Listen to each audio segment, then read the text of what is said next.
Mamdani has some pretty unique attributes that may not be easy for other candidates to replicate. He's young, he's, I think, a very good-looking man.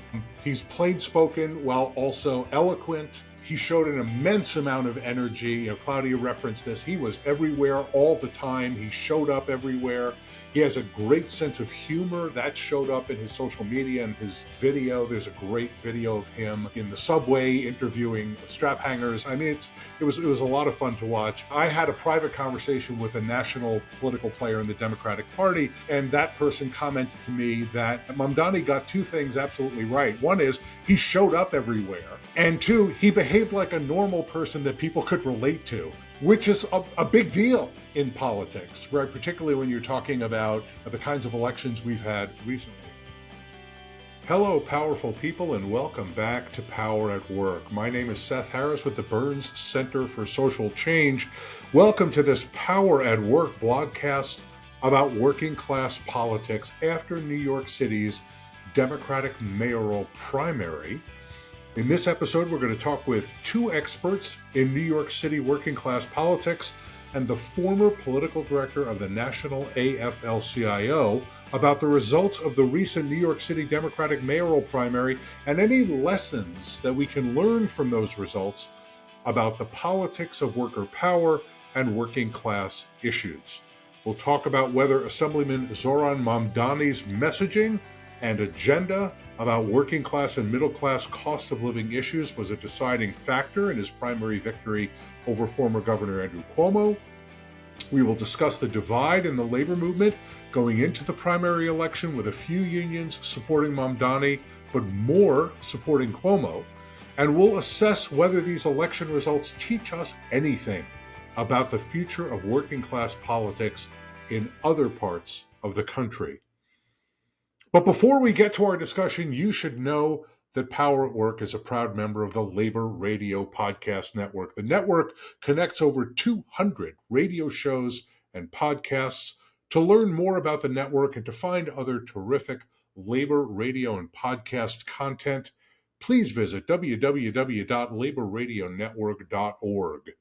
And if you want to listen to or download any or all of the Power at Work blogcasts in podcast form, they're available for streaming and download on Spotify, Apple Podcasts, and Overcast. Just search Power at Work on any commercial podcast platform and enjoy all our content. While you're there, a couple of things I'd like you to do. Number one, subscribe. That way you'll never miss an episode. And second,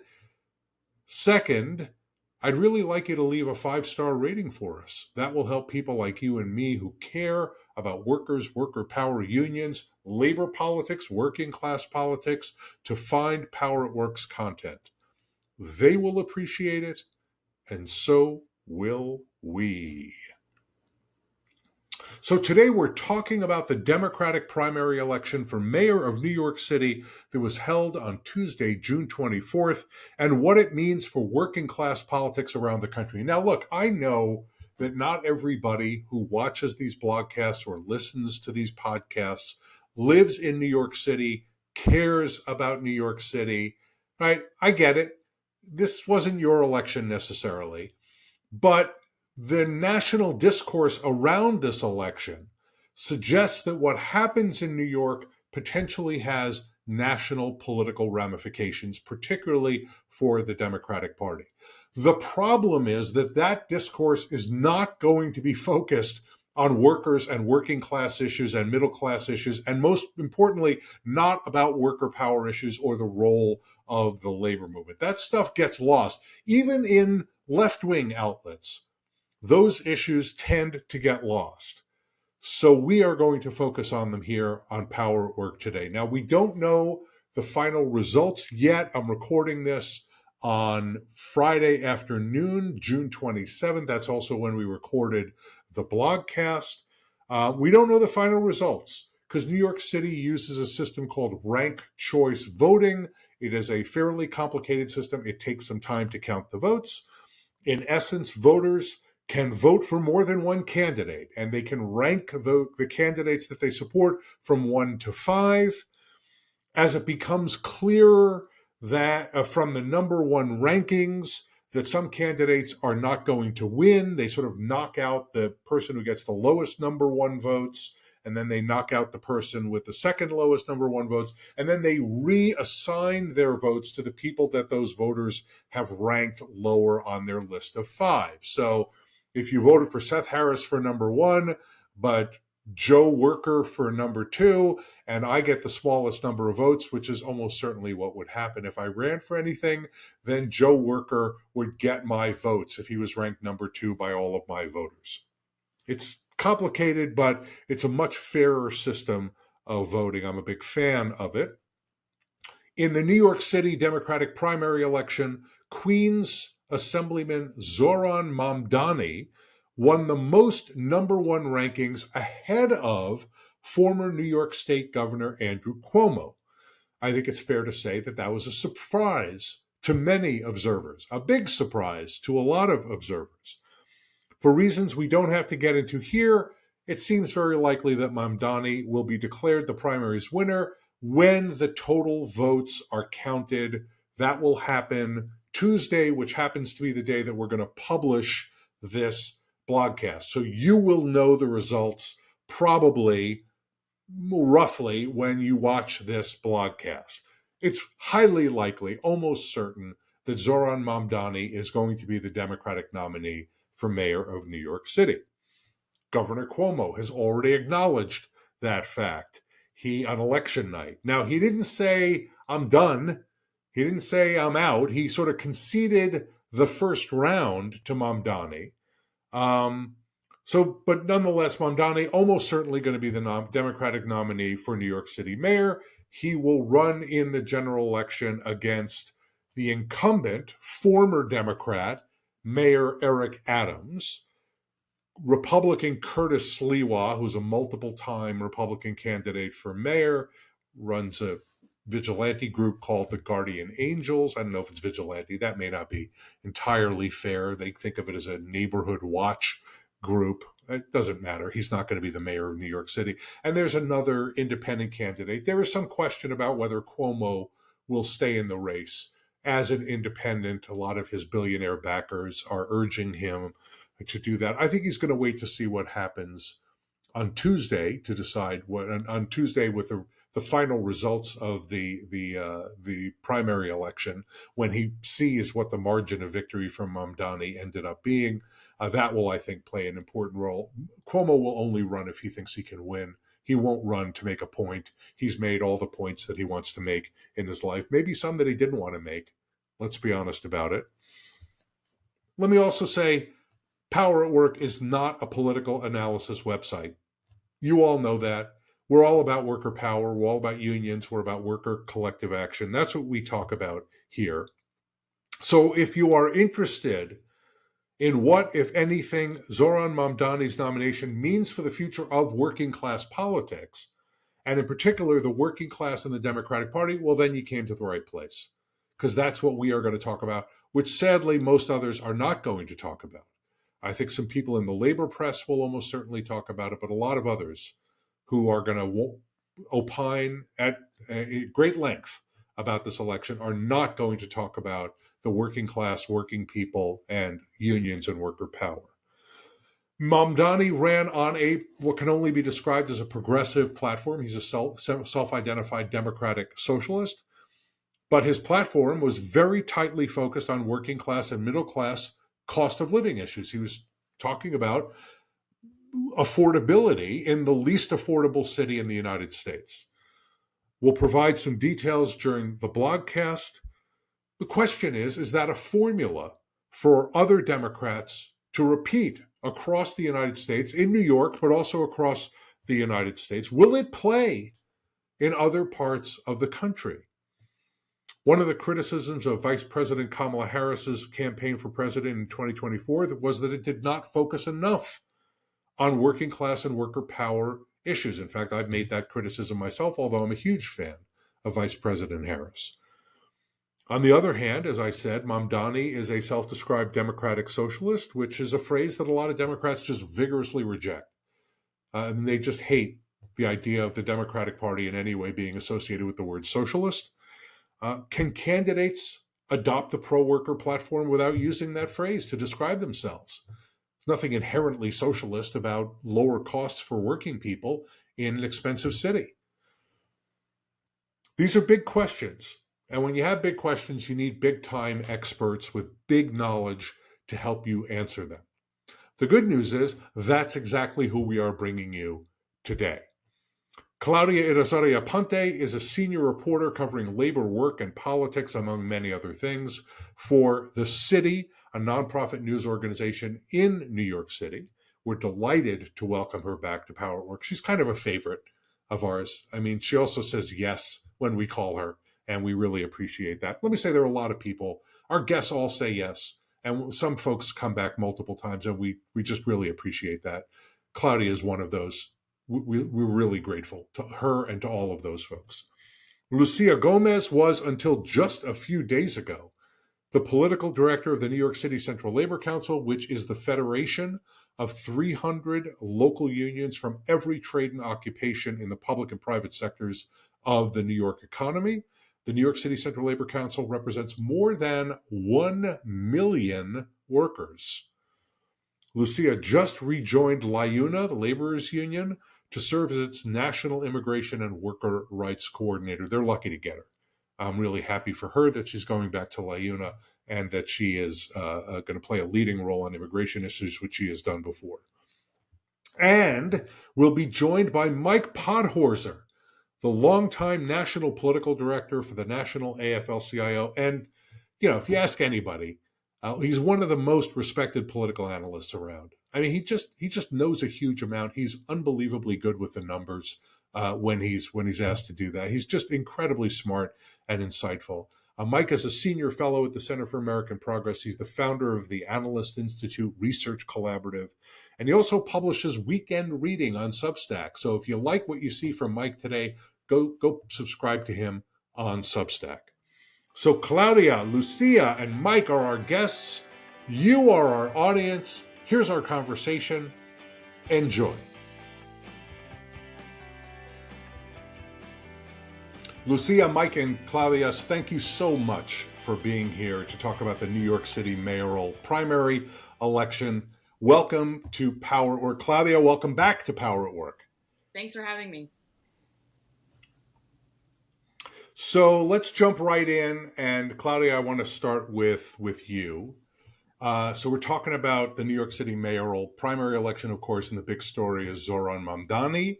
And Mr. Mamdani's platform was primarily focused on the city's affordability for working class and middle class people.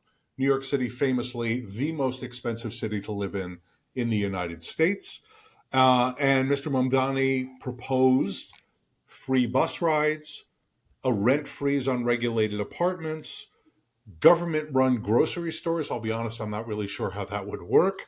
Universal child care, and higher taxes on wealthy individuals and corporations. Now, in fairness, there was a lot of other stuff going on in this election, right? You had the front runner for most of the race was Governor Andrew Cuomo, who was forced out of office because of more than a dozen sexual harassment allegations against him.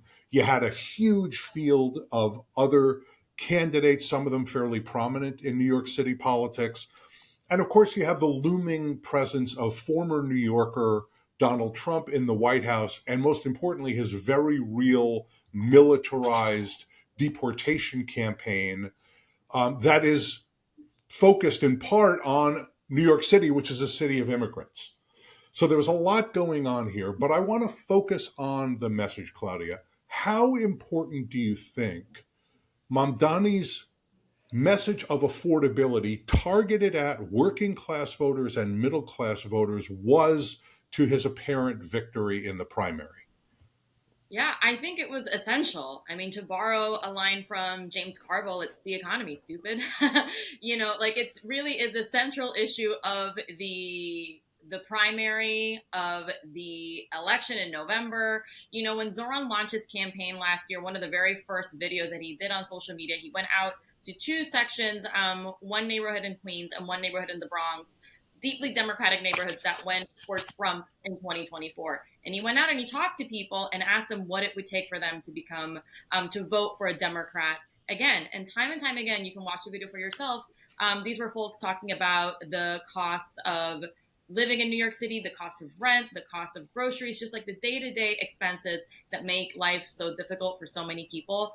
And driving that message home relentlessly, just staying on message and having a strategy of being everywhere all at once and really doing it with a smile, just with a charisma and not lecturing people, took him a really long way. And he had a very effective social media strategy. But one thing that cannot be, understated at all in his strategy is really his really impressive organizing and canvassing shop. He had 50,000 volunteers all over the city, knocked, according to the campaign, on over 1.5 million doors.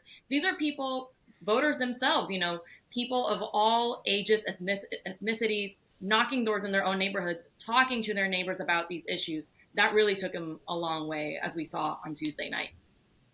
Yeah. So, Lucia, Mamdani's message, which, as we were just talking about, was focused on making the lives of working New Yorkers better, at least during the primary, really didn't seem to impress most of the labor movement in New York City. Mamdani had a few labor endorsements, and some unions stayed out of it entirely. The United Federation of Teachers, the New York State Nurses Association. But Governor Cuomo had a very long list of labor endorsements, including from some of the largest and most politically important unions in the city. 1199, the Building and Construction Trades Council, the Hotel and Gaming Trades Council, the Retail Wholesale Department Store Union.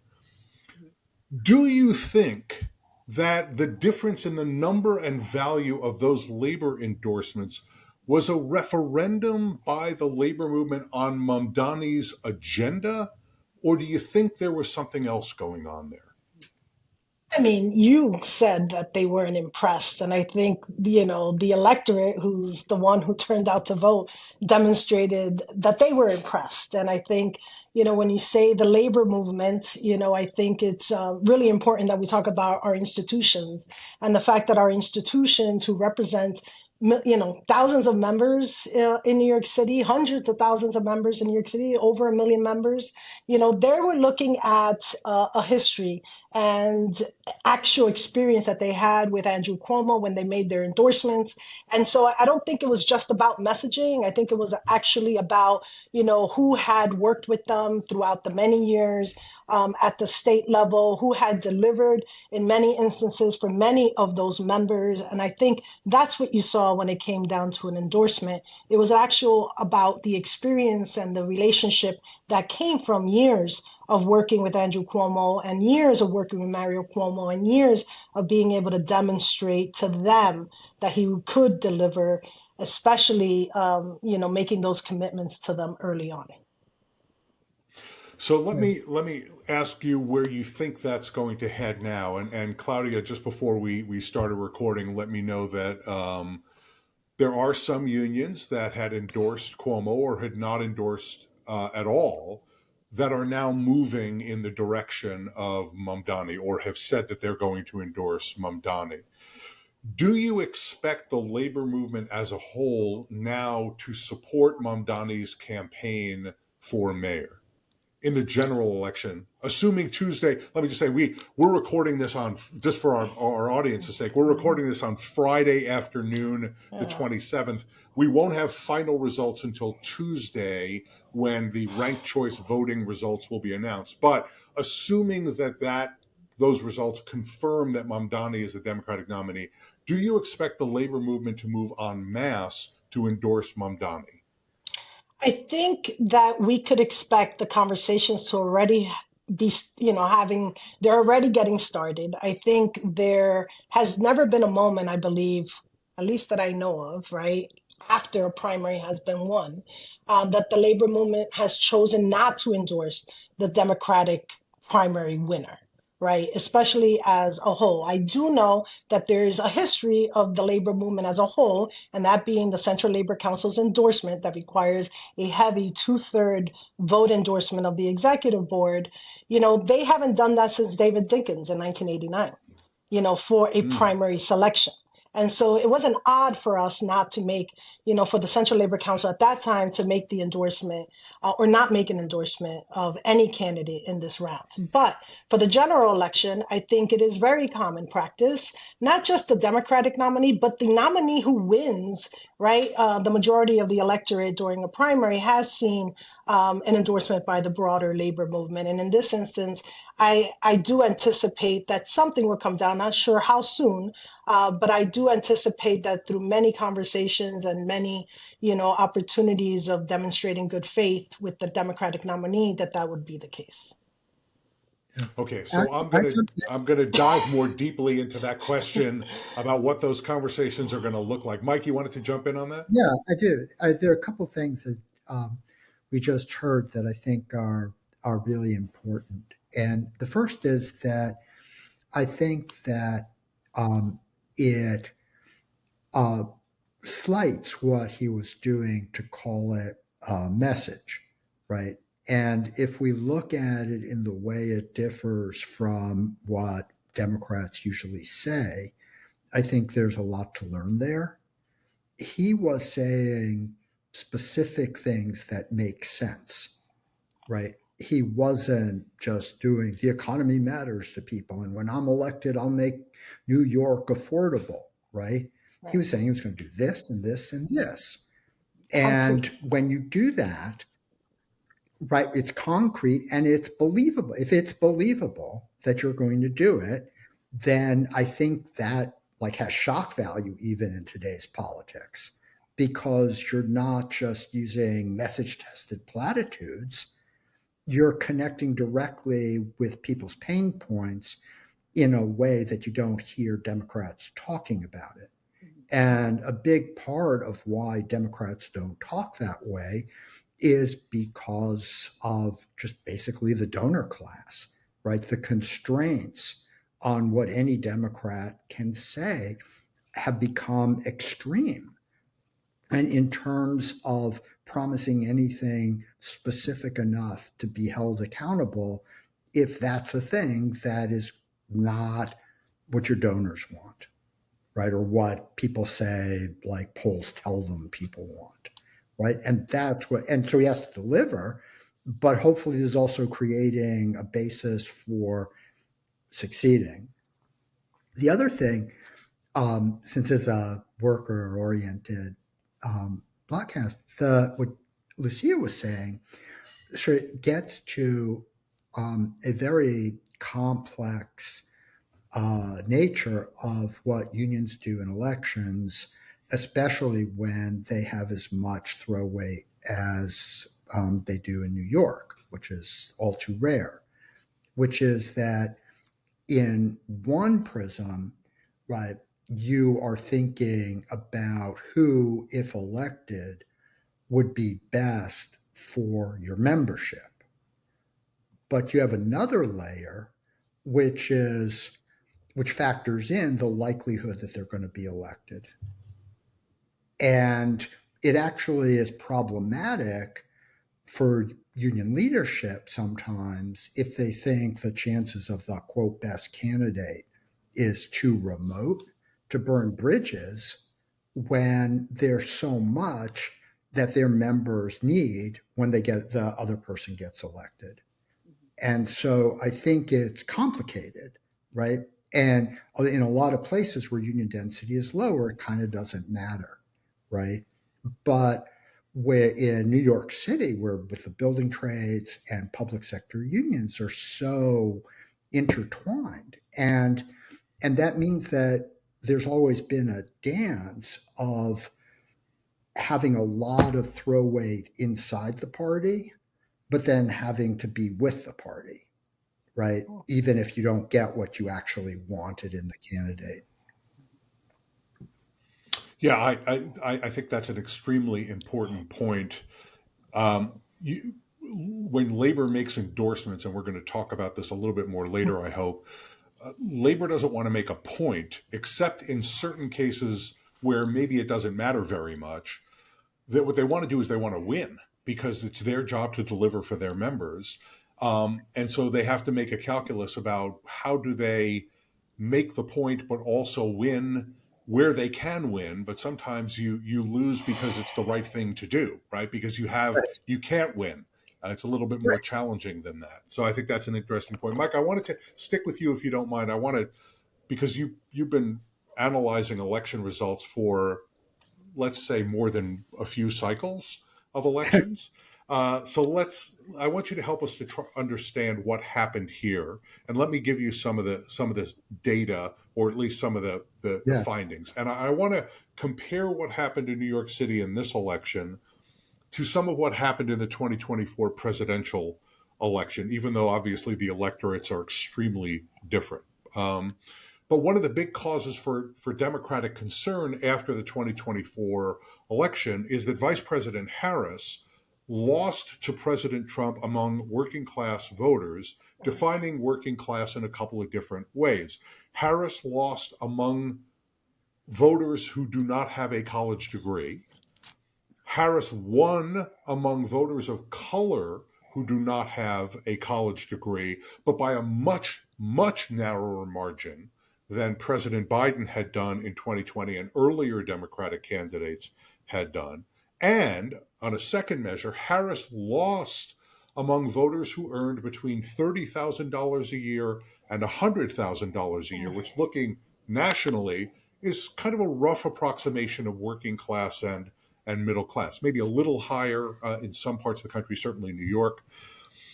Now, let's contrast that with New York City. In the New York City election, Mamdani won precincts with large concentrations of high-income voters, but also precincts with large concentrations of middle-income voters.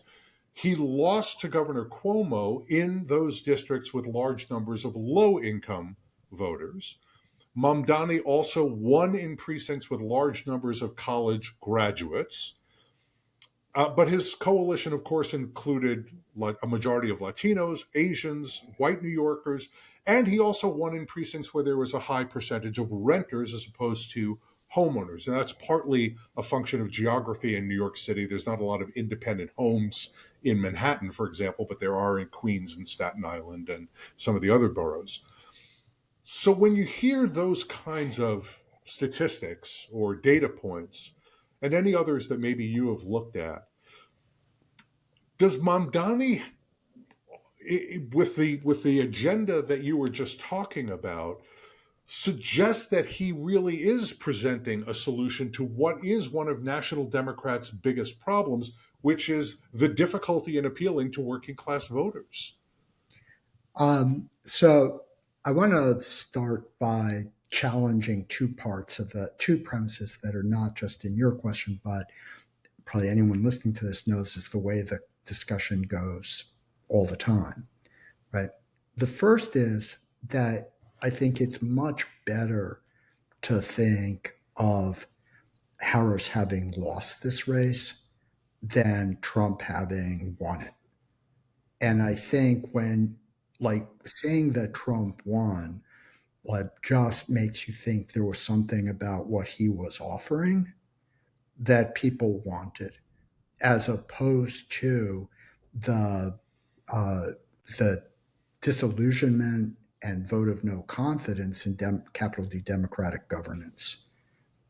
And I think it's a really important distinction to make, because for this entire century, voters have been saying they don't like what either party is offering them, right? In the 9 of the last 10 elections, you could predict who was going to win by knowing who wasn't in power.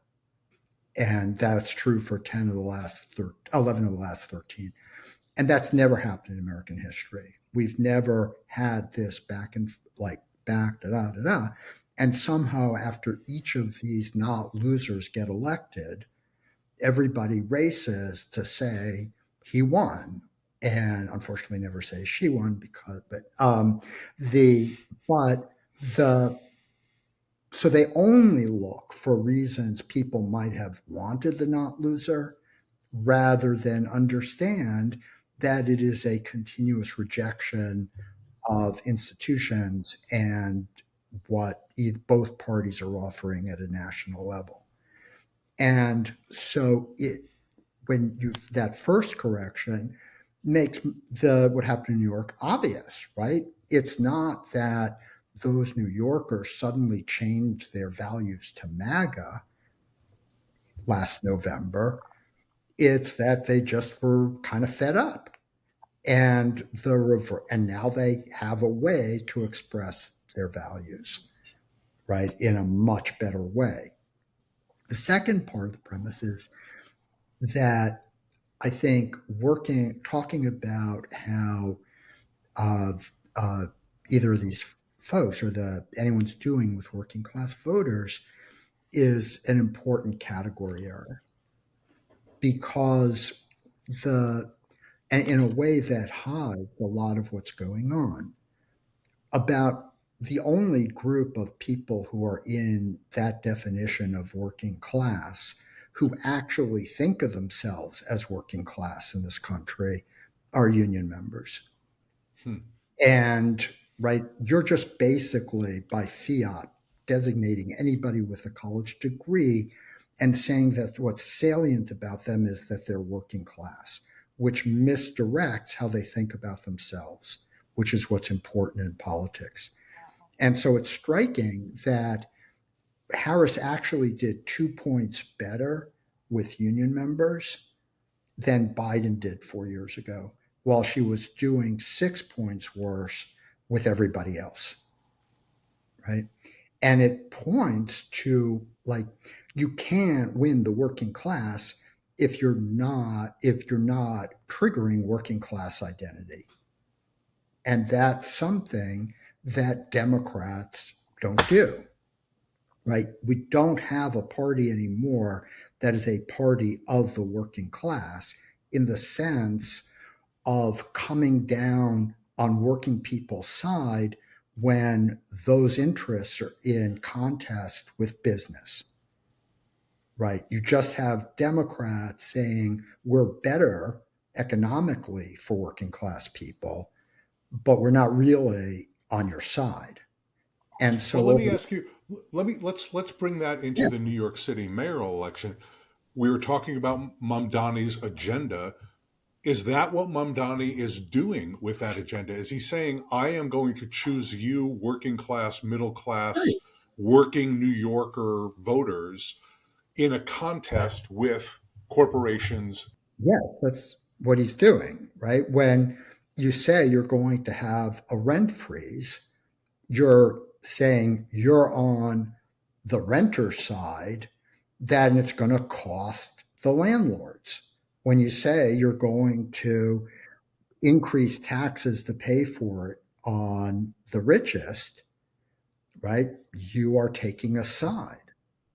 And nationally, almost all but the most like platitudinous rhetoric is really about how electing Democrats is better for you economically, not because other than Biden, a few incidental things, which are non-trivial, like Biden walking the picket line, there's Democrats don't want class conflict. They don't want to even recognize that it exists. And if you sort of go out there a bit, right now, you could not imagine within the Democratic Party a major role for people in the Right to Life Committee, right? That could never happen for good reason, right? To be clear. And yet, Tony West, the general counsel for Uber, is Harris's closest advisor on this, right? Many of the other folks there have lots of connections to the gig economy and have used their Democratic credibility to frustrate organizing in those sectors. So it's a bit rich to think of the Democratic Party as really one of the working class. Hey, I'm Carlos Aramayo. I'm the president of Unite Here Local 26, and I'm here to let everyone know that you should go and you should subscribe now to Power at Work. State Representative Christopher Worrell. Make sure you subscribe to Power at Work. Hi, I'm John Merrick. I'm 83 years old, retired from the Fairmont Copley Plaza for 7 years, where I was a bartender and a server, and I want to recommend and support Power at Work, and I suggest that people, especially working people, subscribe to its mission. We are talking with Claudia Irizarry Aponte of the city, Lucia Gomez, the political director of the New York City Central Labor Council until just a few days ago, and Mike Podhorzer, the former political director of the national AFL-CIO, about New York City's mayoral primary election and working class politics. So, picking up directly on what Mike was just talking about, one of the great challenges of electoral politics is delivering on promises made during your campaign. In fact, Andrew Cuomo's father, Mario Cuomo, famously said, "You campaign in poetry and you govern in prose." And as Mike was just saying, I don't think I can do it any more eloquently than he just did, but that is one of the big criticisms of national Democrats. They make promises to unions, they make promises to working class and middle class voters during election campaigns, and then they govern in a way that seemingly benefits everyone else, including corporate interests. I would argue that President Biden would be a pretty good exception to that rule, but it's certainly been true more broadly. So, Lucia, the affiliates of the New York City's, and this is where I promised that we were going to get more deeply into the conversations that you referenced very obliquely earlier in the conversation. So now I want to go a little deeper, and I'm not going to ask you to betray any confidences unless you want to, and then we're all into it. We're ready for it. So the affiliates of the New York City Central Labor Council want a mayor who's going to deliver their members, right? So what kinds of things do they want? They want things like good collective bargaining agreements for public sector unions. They want jobs for private sector unions. That's one of the reasons Andrew Cuomo was popular, because he did a lot of construction, right? The Moynihan train station at what's called Penn Station in New York City, and LaGuardia Airport, lots and lots of building and construction trades jobs. Unions want some regulatory protections for housing. members and also for other workers. So they want housing. So New York City has a just cause protection and other things. And they want a better quality of life. Things like housing, right? Lower costs, things like that. Mamdani's agenda included some commitments on some of those issues, but not really more broadly on that. So if Mamdani wants the votes of a large majority of the 1 million union members who are affiliated with the Central Labor Council, what additional policy commitments, if any, do you think the unions in New York will expect him to make or will want him to make? And will he be able to live up to those commitments? That's such a diverse question, because I think depending on the industry, they may have some concerns based on some of the policies or some of the suggestions that he's made. For example, free or more like, government runs grocery stores, right? When we have so many, supermarket workers and our retail supermarkets that in fact, employ tons of union members. And so I think, especially when you have, owners of these supermarkets indicating that they plan on leaving, the city, the question is, how do you accept an employer's, making those kinds of comments, about leaving workers high and dry. But I think, the campaign has discussed how they intend on doing so, ensuring that it does not negatively impact union members. The reality is that building affordable housing has always been a contentious issue because it's mostly done non-union. There have been some commitments from this current administration to make some new development projects, and we've seen new economic development projects go union.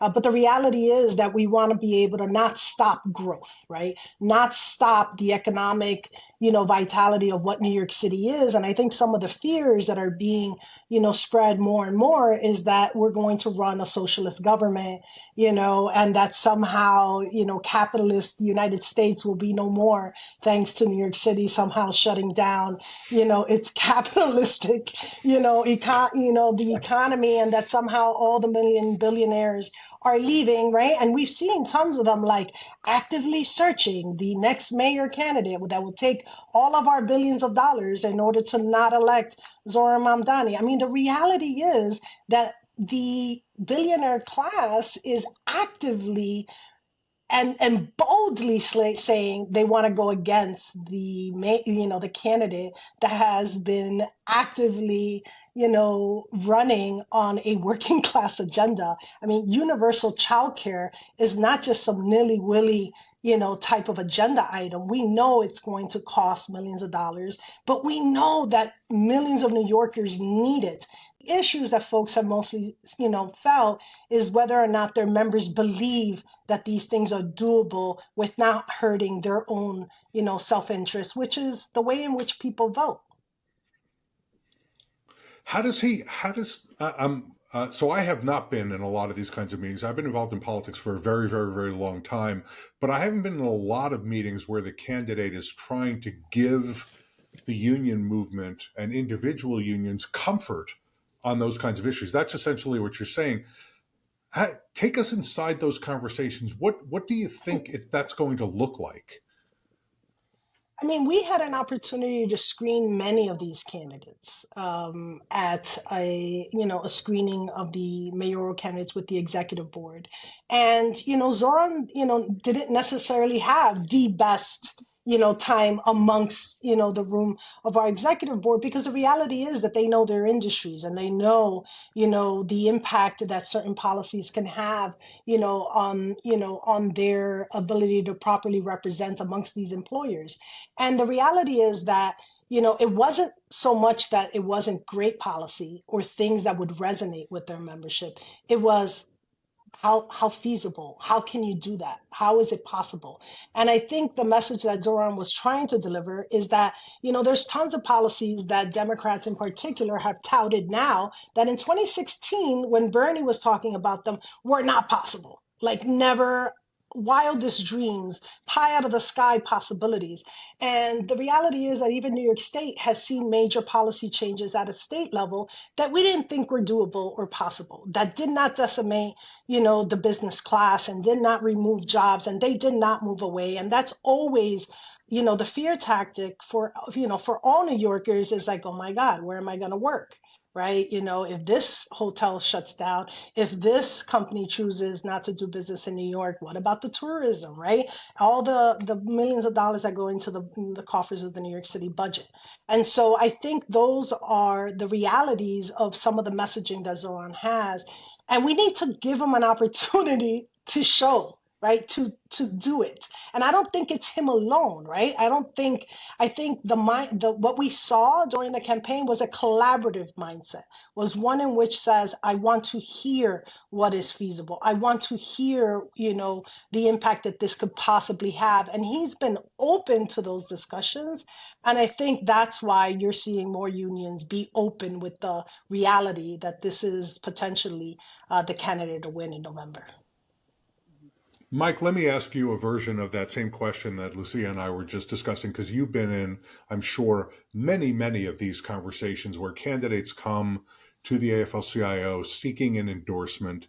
Just about every Democratic candidate who's run for president and a bunch who've run for governor and Senate, maybe most who've run for those positions in most states, maybe not every state, have come to the AFL-CIO and said, hey, I need to have your support. How, based on your experience, how do you expect those kinds of conversations to play out in New York City? Or will there even need to be further policy and agenda-focused conversations? Because, as Claudia told us before we started the recording, there are unions already moving to endorse Donnie, and maybe they've had conversations with him, or maybe they're just endorsing him, as Lucia said earlier, because the labor movement supports the Democratic nominee in New York City. How do you think that's going to play out? we endorsed Bloomberg, by the way. It wasn't just the Democratic nominee. Sorry. Just clarification there. Right. Not just that. No, that's okay. It's good. It's important qualification. I mean, sorry, Mike, go ahead. No, I suspect that what happens nationally is very different than what happens in New York City, because being a national Republican and being a New York State Republican are two completely different things. And they're like literally the Republican platform, the Republican mission is to destroy us. So there's not a lot, like, should there be unions side by side? Yes, no. Like, where do you go with that, right? Whereas in New York politics, even from what I know, and like throughout the Northeast, there are still Republicans who support union issues. And so I think I wouldn't presume to, understand like the dynamic for CLC. But once you get to the national level, that's the problem. There's no choice. Yeah, that's interesting perspective. I hadn't thought of that before I asked you that question. Claudia, let me come to you because, to put it mildly, Mamdani's agenda is ambitious, and it is already getting substantial pushback from the business community. As Lucia said, they are hunting aggressively for a candidate. They're trying to get Governor Cuomo to stay on the ballot and run as an independent. There are a lot of folks. I believe there was a meeting with Mayor Adams either yesterday or today with some business community leaders and Wall Street leaders to talk about supporting him. And in addition to that, a Mayor Mamdani would need the help of Governor Kathy Hochul and the state legislature to enact some of the things that he would like to see enacted, like higher taxes on those who earn over $1 million a year, on wealthy corporations, for example. If Mamdani wins in November, can he actually deliver on some or all of the promises that we talked about, the working class, middle class affordability agenda that was so central to his campaign? It's going to depend entirely on, as you noted, his ability to be able to cultivate those relationships with the governor. I will note that one of his predecessors, Bill de Blasio, campaigned on universal pre-K for children in New York City. It was also touted as something that was impossible. It was going to cost too much money. He campaigned on doing it by raising taxes on the wealthy. And he was able to get it done with Governor Cuomo and the governor's mansion. And the two of them had as acrimonious a relationship as you can have between a mayor and governor, I think is an understatement.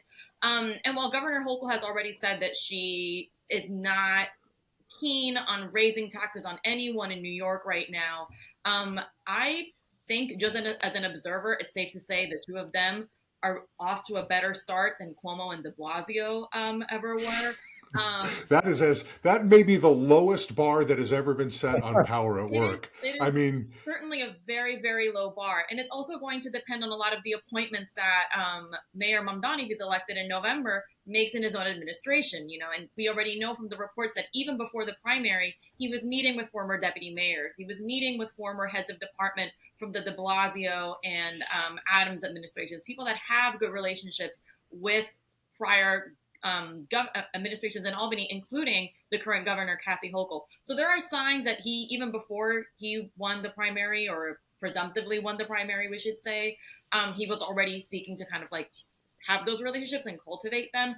But it really is, to be determined. We just don't. It's going to depend on a heck of a lot of factors, but he's laying the groundwork at the moment. Yeah, one of the interesting background factors here, I don't want to get too deep into New York City politics because, of course, this is a national blogcast. But let me just to sort of, maybe it's a little New York inside baseball, but Governor Hochul is up for re-election next year. And she has a Democratic primary opponent who just happens to sit right down the hall from her lieutenant governor.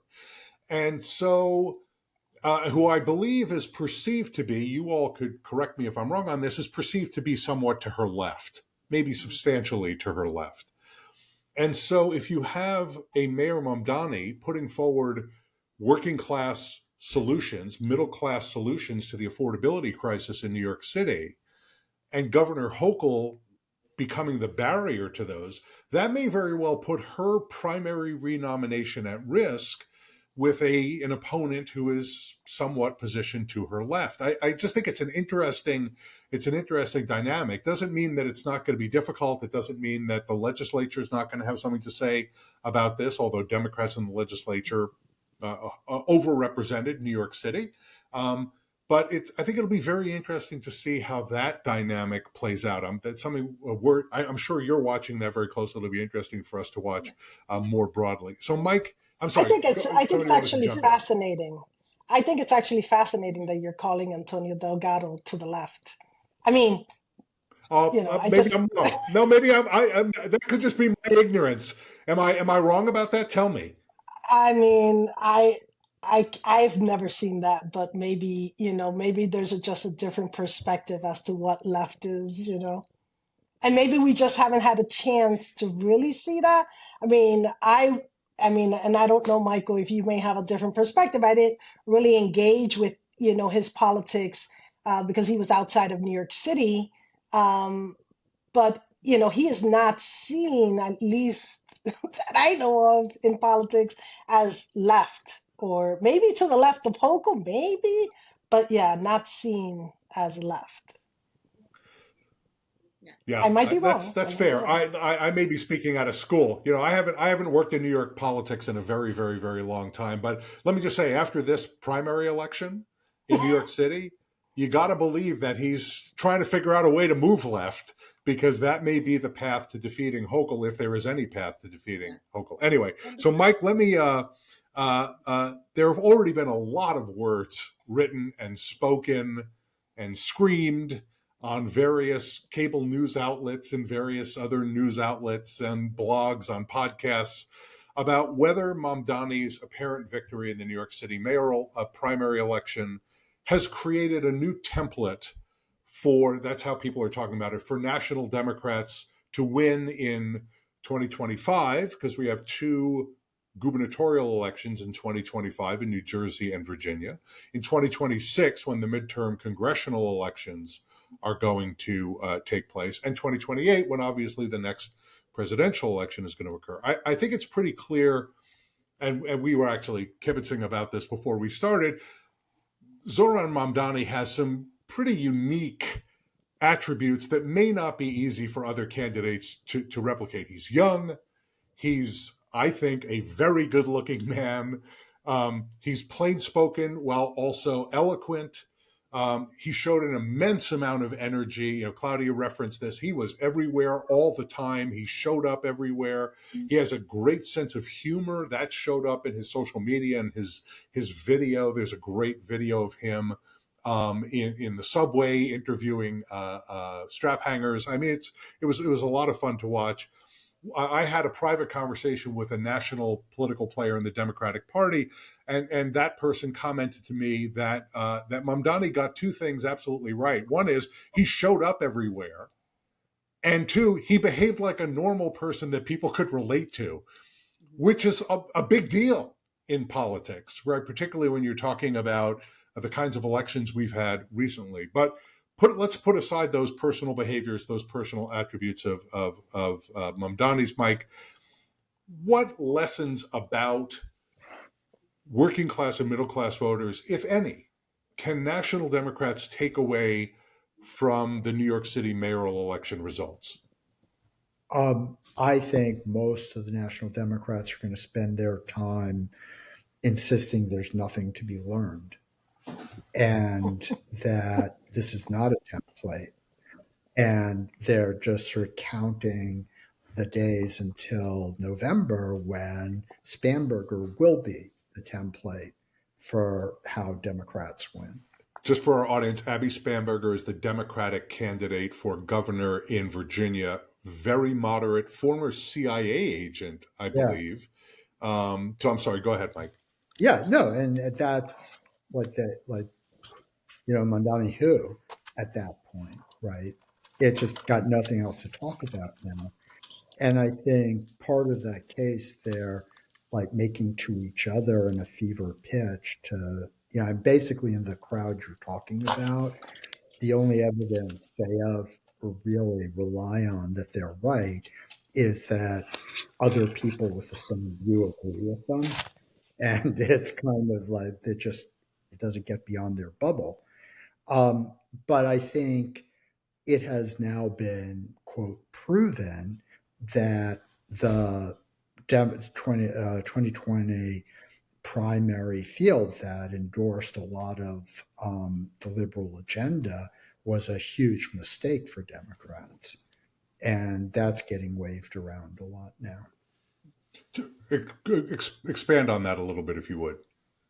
That in the most of the Democratic field, which was very crowded in 2020, really went, especially given their histories, pretty far to the left in terms of Medicare for all or abolish ICE or a whole range of issues. And that moderate cable screaming crew you're talking about has convinced themselves that's the only problem Democrats ever had. That's interesting. And the Mamdani victory sort of cuts against that criticism, right? Pretty clearly. So I'm sorry, Claudia, did you want to jump in? It's a mirage, right? And if I can pipe in, Michael, I completely agree with everything that you said. And I think an under-discussed element of Mamdani's success in this primary is his ability and his campaign's ability to appeal to a wide swath of voters, just kind of like widen the tent, if you will, people who did not really feel identified by the Democratic Party. And he did that, right, I think, in two ways. One is appealing to conservatives within the Democratic Party, people who voted for Trump, as I referenced earlier in our conversation, by focusing on economic populism. It's the Bernie Sanders strategy taken to the local level, and without wading into cultural or identity issues. Mamdani very rarely spoke about himself. That it's obviously part of his story. He's an immigrant. He arrived to this country as a young boy, 7 years old. But when you would talk to voters about the candidates, they may not remember his name. They may not remember his background or where he's from or what he did before running for office, but they know that he wants to make the buses free. And just like nailing down those points and making your campaign about these issues, I think took him a very long way, as the results show. But then he also, again, talking about his ground game, his campaign went after voters and communities and neighborhoods that are rarely canvassed, that are rarely talked to. Again, expanding the base, turnout in massive numbers in neighborhoods with Southeast Asian communities, Muslim communities, but again, not making it about himself, not preaching about like, you should vote for me because I'd be the first this, that, or the other thing. It's going to these communities and talking about issues that matter to many of these working class individuals. Winning neighborhoods like the North Shore of Staten Island, a very Black community. Winning in Harlem, which I know sent certainly the Cuomo camp into a tizzy. Winning in neighborhoods like Chester and the Bronx, which is a heavily Bangla and Southeast Asian. Winning in parts of Southeast Queens, again, just neighborhoods that had and demographic that had never really turned out before. He was able to kind of reach out to these voters, and I think it could serve as a model for Democrats in the future, hopefully. Okay, but let me stay with you, Claudia, because I want to give you the counter to that, or just sort of some facts. We're already hearing from some elected Democrats, including two who represent congressional districts in the New York City suburbs, that they don't want to have anything to do with Zohran Mamdani. They can't run away from him fast enough. And as we said, Governor Hochul, U.S. Senate Minority Leader Chuck Schumer, U.S. House Minority Leader Hakeem Jeffries, and Senator Kirsten Gillibrand, I believe, I'm not sure about Gillibrand, but I think none of them have endorsed Mamdani. They said nice things about him. They congratulated him on winning the first round of the ranked choice voting in New York City's elections. And it could be that they're just waiting for Tuesday when you get the final election results. And then after Tuesday, it'll be a cavalcade of Democratic endorsements for Mamdani. But it is noteworthy that they have not publicly intervened yet, publicly made an endorsement yet. So Claudia, do you think that Democrats? So you're describing the strategy that Mamdani used that gave him a very, very, very broad base in the electorate. Do you think that Democrats in other parts of New York that don't look like New York City, and perhaps around the country, are going to look to Mamdani's campaign as a potential model for their own campaigns? Or is this as unique as New York City is unique in our country? I think it's a strategy that's going to appeal to anyone who's running away from the establishment. It certainly spoke to Democratic voters because he was elected. It's just a matter of whether the Democratic establishment is going to actually, face this reckoning and actually embrace parts of his agenda, parts of his strategy. I think it's entirely on them. It certainly had success here. It's had success in other parts of the country at the very, very local level and congressional races. Again, I think first he has to win in November, but I think time is going to tell. Yeah. But already we're seeing some of the Democratic establishment in New York City fall behind Mamdani. Congressman Jerry Nadler endorsed him straight away yesterday or on Wednesday, not too long after his victory. He's considered the dean of the New York House delegation, very prominent Jewish House representative, very prominent Jewish leader in New York City. You have the Brooklyn Democratic Party, the largest party organization in the city, backing Mamdani almost immediately before midnight on Tuesday, backing him. So you're seeing a mix of sorts here. Again, nationally, we're still waiting on some of these leaders whom you've mentioned, who have at least congratulated him, said that they want to meet with him, but the endorsements are still TBD. Yeah. Do you want to give us a guess as to how you think that'll come out? Well, I'm sorry. I want to give Claudia a chance to predict if she wants to. She may or may not want to. Do you think the two New York State senators and Hakeem Jeffries and the other members of the a congressional delegation in New York City end up endorsing Mamdani, or are some of them going to hold back? I don't know. I don't want to make any predictions. I know that Donnie and Schumer worked pretty closely on the New York taxi medallion relief. It's something that Donnie touted a lot during the campaign. I know that there's a relationship there. I don't want to make any predictions. I would find it very hard to believe that the Democratic establishment doesn't fall behind its candidate. We've seen it happen in Buffalo when another mayoral candidate, a Democratic socialist, won the Democratic nomination only to lose in the general because the Democratic establishment, including Governor Hochul, just decided not to weigh in on it at all. And we'll see if these elected leaders learn those lessons, party unity. Well, it's an interesting question. What lesson did they learn from that? Lucia, exactly. You wanted to jump in on that question.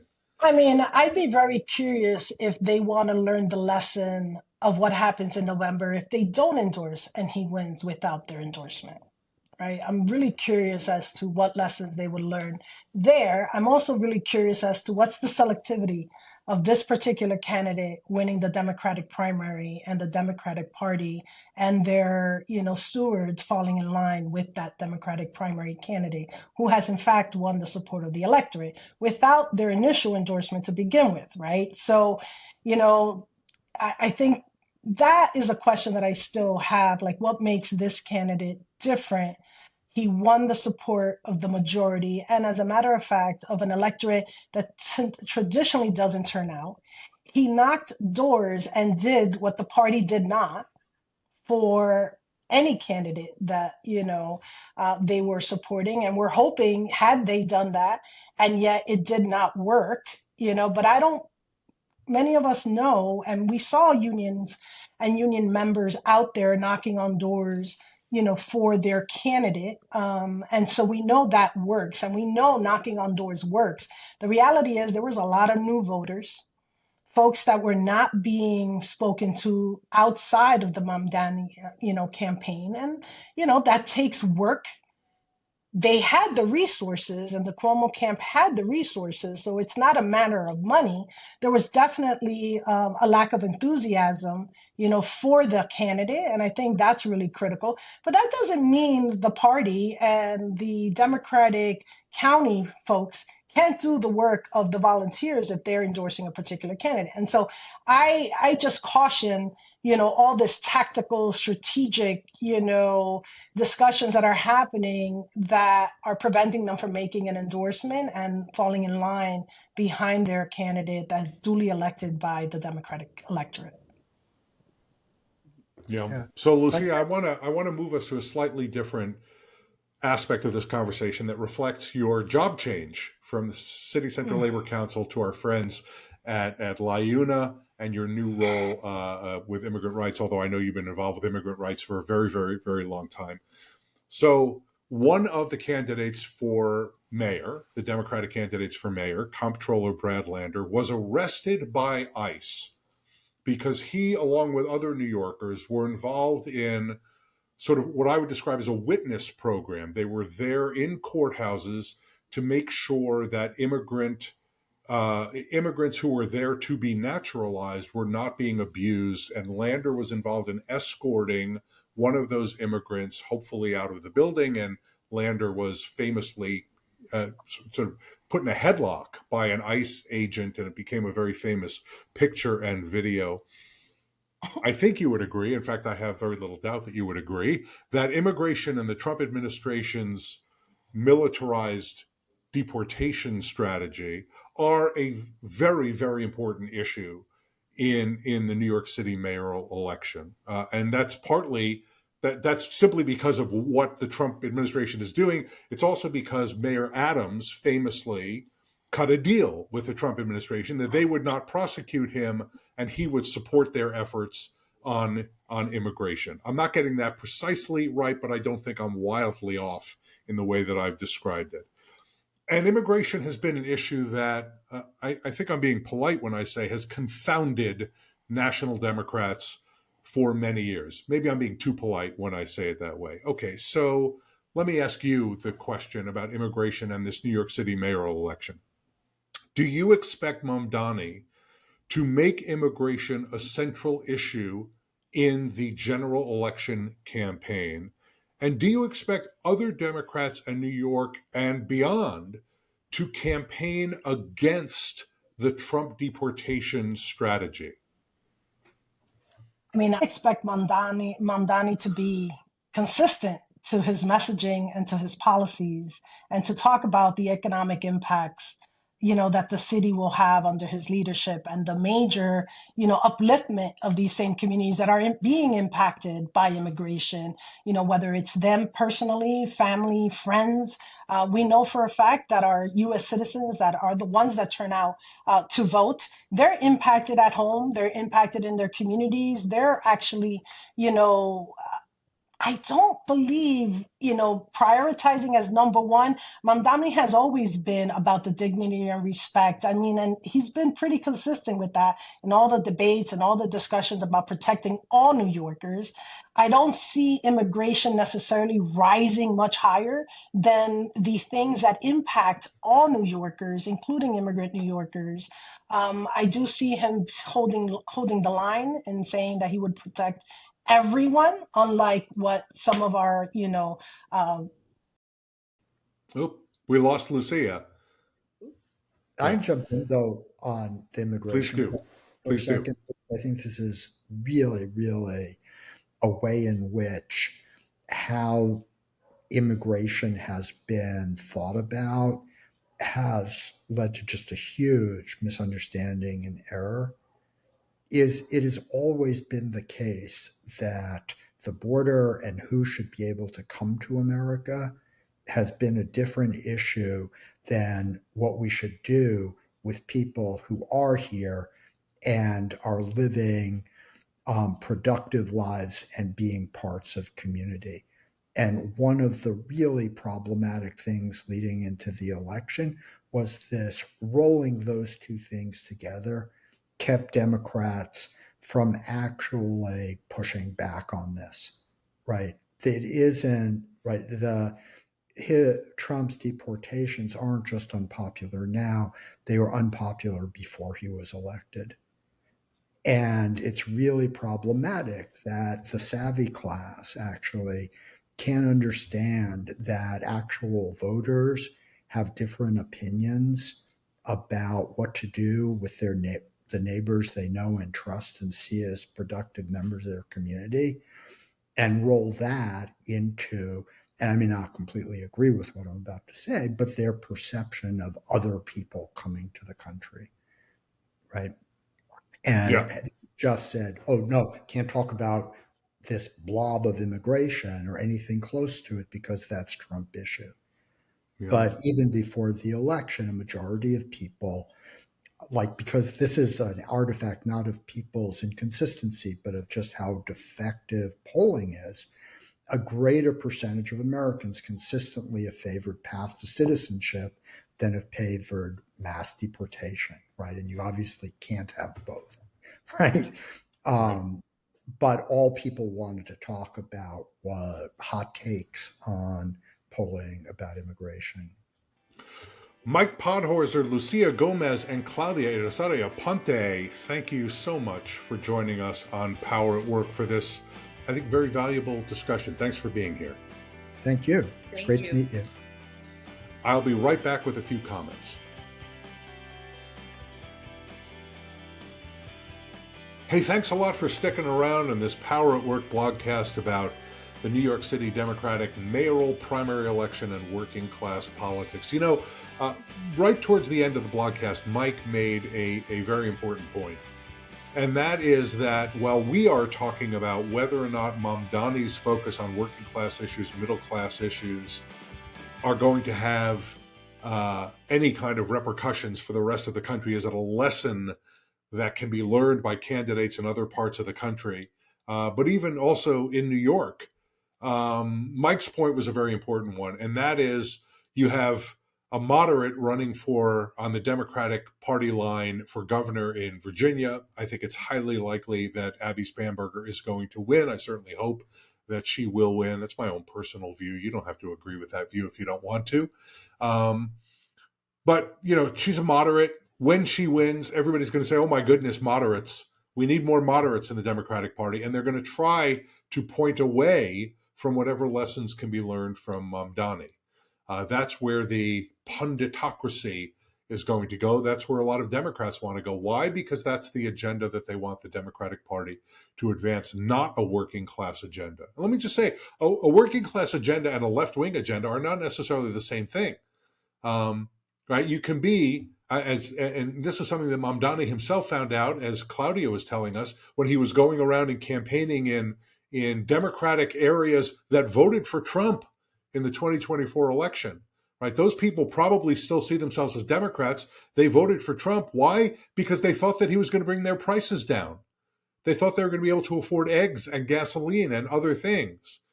Of course, he was never going to do that. That was all a big lie. But those folks are being appealed to by candidates on both sides of the ideological spectrum on cost of living, lifestyle issues, economic issues. That could be the focus. Worker power issues, the importance of unions. In New York City, it's easy to talk about worker power and unions because there's 1 million union members in a city of 8 million people. Right? New York State has one of the highest union density rates in the United States. Not the highest, but one of the highest, top 3, I think it is. So it's easy to be pro-worker, pro-union there. But what about talking about worker issues elsewhere? You know, there's a very good reason why Donald Trump just did an event at the White House in the course of the last, I think, 24, 48 hours. Again, I'm recording this on Friday afternoon, the 27th, June 27th at about 5 o'clock. The reason he just did an event at the White House. What was he highlighting? His proposal in his unbelievably reactionary budget reconciliation bill to lift income taxes off of workers' tips. Now, we did a blogcast with 2 tax experts who said that's a teeny tiny percentage of this total bill. Overwhelmingly, this bill benefits billionaires, millionaires, and wealthy corporations. The budget reconciliation bill does. Why is Trump doing an event that has a bunch of Uber and Lyft drivers behind him and DoorDash delivery people behind him on podiums at the White House? because that is a populist message. That is a working class message. And workers, middle class people, working class people want to hear that their politicians are standing with them, as Mike said during the blogcast. That when there's a conflict, that you will stand on their side. Famous old labor song, whose side are you on? Pick a side. Pick a side. And what workers have been seeing from people in the Democratic Party for a very long time is that during the campaign, as Mario Cuomo said, a campaign in poetry, oh my goodness, they're all pro-worker populists. But then when they get into office, who makes out? Who makes out? Who does well? Whose taxes get cut? Who gets the huge subsidies? Who gets the support of grant money? Is it working people? Are they the principal beneficiaries? I would argue that under President Biden that was true. Has that always been true? Who makes out from trade deals? One of the biggest issues in working class politics in our country over the last several decades. Who's benefited from those? Have working people? We talked to former U.S. Trade Representative Catherine Tai about that. She was really blunt. No. She advocated for a worker-centered trade policy because worker has not been in a sentence with trade policy in that way. So here we have a New York City Democratic mayoral candidate. He can't run for president. He wasn't born in the United States. He was born in Uganda, came to the United States when he was 7. I don't want to turn this into a Trump attacking Obama and saying he doesn't have a birth certificate kind of thing. With Mamdani, he actually wasn't born in the United States. But here we have a Democratic candidate for mayor, almost certainly the primary winner, talking about working class, middle class issues and winning in districts that Donald Trump carried, in precincts that Donald Trump carried. Yes, it's New York City. I get it. New York City's not like, other parts of the country. It's not like Kansas. It's not like Hawaii. It's not like Texas. But we see progressive populist candidates running in other parts of the country and being successful, at least more successful than we would expect. Why don't we want to talk about working people's lives? Why don't we want to talk about putting power in the hands of the people whose lives are affected by these decisions? Why don't we want workers to sit down at a bargaining table with the power to confront their employers and say, no, it's unsafe here. No, we need a pension plan. No, we're not being paid enough. You're making plenty, we're not making enough. We need paid leave. We need childcare. Why wouldn't we unabashedly come out and say that when we're running for office? Mamdani was successful for a lot of reasons. I talked about some of them, or all of our guests talked about some of them. He's not like a lot of other candidates. He's different, right? In a good way. He's different in some ways that people think are bad. Some of the racists and Islamophobes in the Republican Party, the right wing of the Republican Party, are calling him every imaginable name. I mean, it's just disgraceful, disgusting. People who should not be allowed near a Twitter account. And Elon Musk is probably typing for them.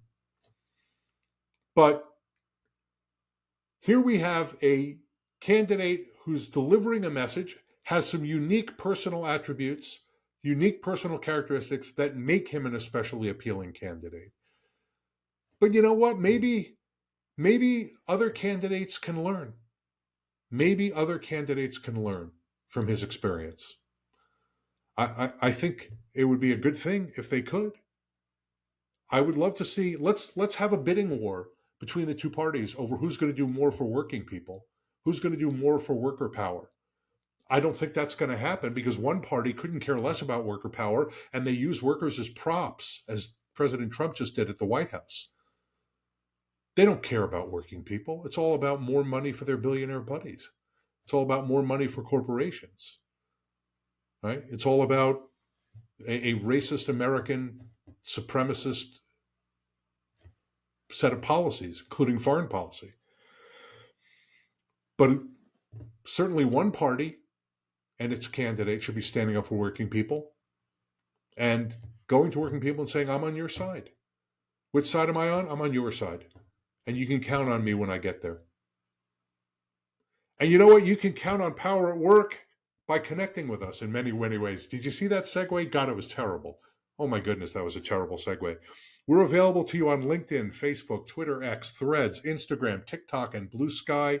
Just search Power at Work. You will find us there. You can find all of our blogcasts on poweratwork.us, but also on the YouTube channel of the Burns Center for Social Change, as well as apparently every podcast provider that's out there.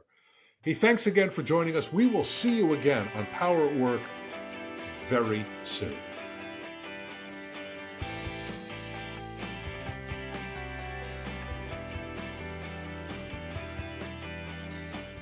Public professionals, would you like to learn how data, digital innovation, and AI skills can improve your work and help you serve your constituents better? The answer is Innovate US. Innovate US offers no-cost learning on the skills you need to succeed in government in the 21st century. Attend a 1-hour weekly workshop or enroll in a course on AI or human-centered design at your own pace. It's all free to you. Visit innovate-us.org today to learn more and sign up. That's Innovate-US. Visit right now.